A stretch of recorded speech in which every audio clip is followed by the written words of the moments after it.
Ularning yonida bo'lganimda o'zimni juda ham yaxshi his qilaman. Bu ayni tushgan vaqtimiz menga yana bir bor anglatdiki, BTSning barcha a'zolari yonida ekanligimdan juda ham baxtiyorman.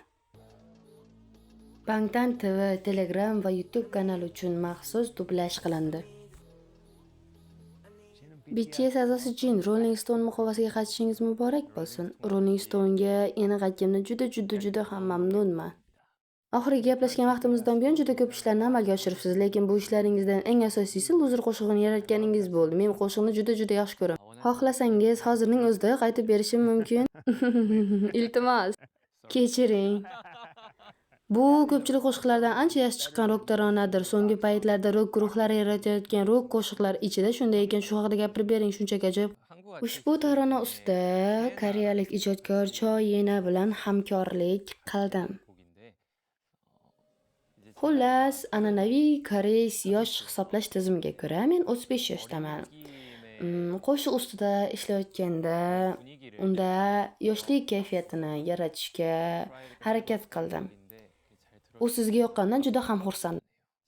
Men ko'proq rokka yaqin bo'lgan janrlarni tinglashni afzal ko'raman va yakkaxon albomimga aynan mana shu tovushni kiritishni doim xohlaganman.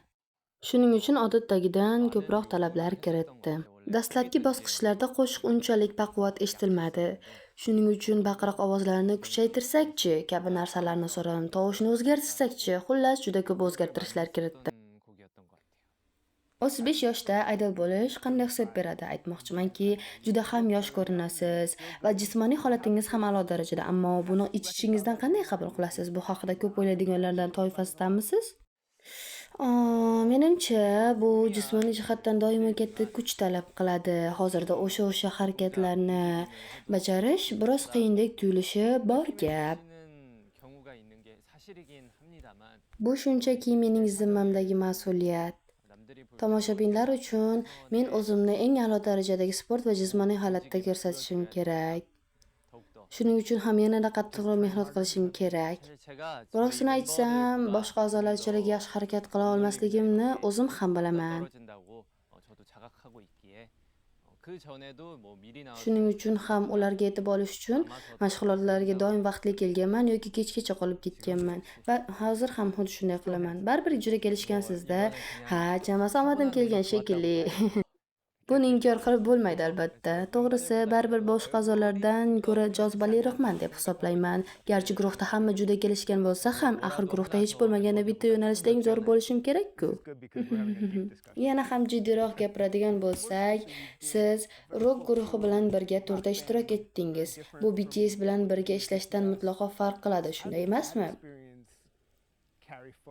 Bu tajriba yangi albom ustida ishlashga yoki kelajakda BTS bilan bo'ladigan gastrol turlarga qanday ta'sir ko'rsatadi? Men o'sha guruh bilan bor yo'g'i bir necha oygina turda birga bo'ldim, xolos. Vaholanki men BTS bilan 10 yildan ortiq davomida gastrol turlarda bo'lganman.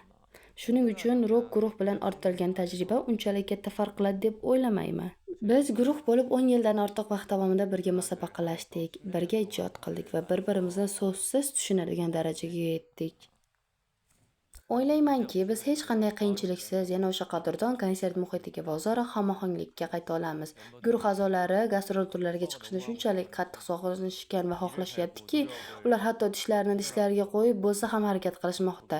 Ulardan ortda qolmaslik men uchun biroz qiyin bo'lyapti, lekin baribir bor kuchimni ishga solaman.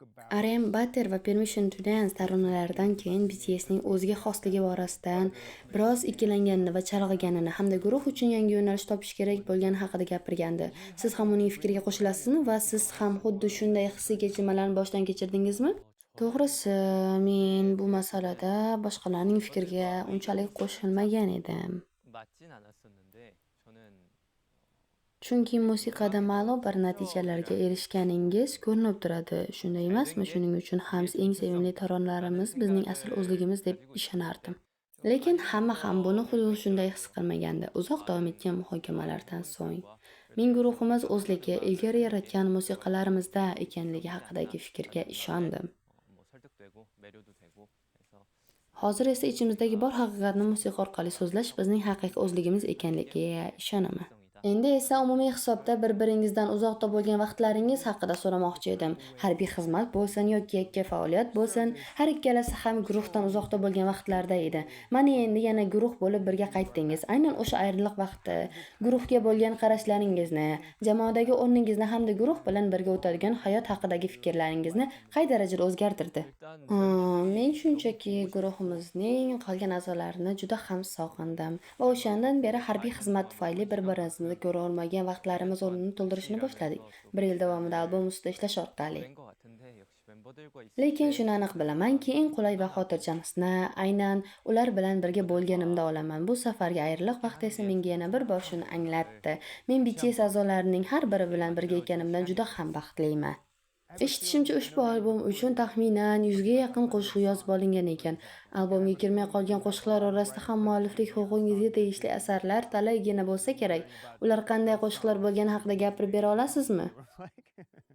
Bu haqida hali hech qayerda gapirmagan edim, lekin haqiqat shundaki, qo'shiqlardan birortasini ham o'zim yozmaganman. Chunki o'sha paytda men hali ham o'zimning yakkaxon turim bilan band edim. Studiyaga borganimda 100 dan ortiq tayyor qo'shiqlar allaqachon tayyorlab qo'yilgan ekan. Shundan so'ng men ularning ichidan eng yaxshilarini sinov tariqasida kuylab ko'rdim. Buning uchun taxminan 7-10 kun vaqt ketdi. Bu ish yakunlangach, butun jarayon ham nihoyasiga yetdi. Ovoz yozish jarayoni taxminan 3 oy oldin rejalashtirilgan edi. Mening turim esa bundan ancha oldinroq rejalashtirib bo'lingan edi.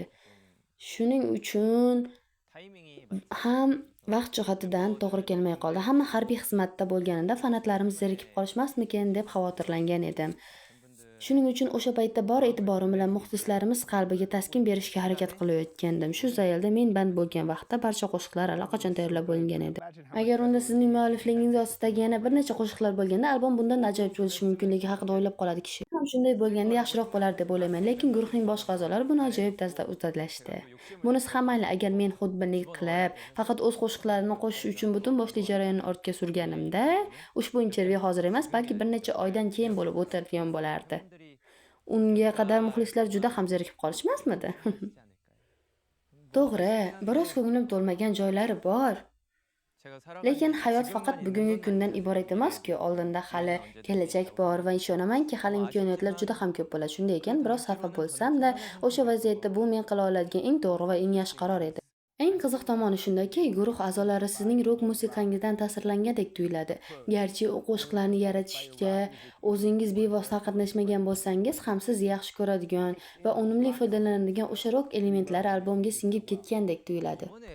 Bu albomda rok elementlari judayam ko'p deb ayta olmayman, chunki baribir guruhimizning asosi doim hip-hopga tayangan. Boshqa a'zolar ham rok musiqani yoqtirishadi, lekin ular orasida eng ashaddiy muxlisi menman. Shu sababli ham men Yakkaxon albomim rok uslubiga yaqinroq. Lekin bundan ortiqroq katta ta'sir o'tkaza olganimni bilmayman. Lekin men albomning har bir qismida rokning nafasini sezdim. Agar rostdan shunday bo'lsa, boshqalar konsertimni ko'rib o'zlarini ham sahnaga chiqishini juda xohlayotganligini qayta-qayta aytishdi.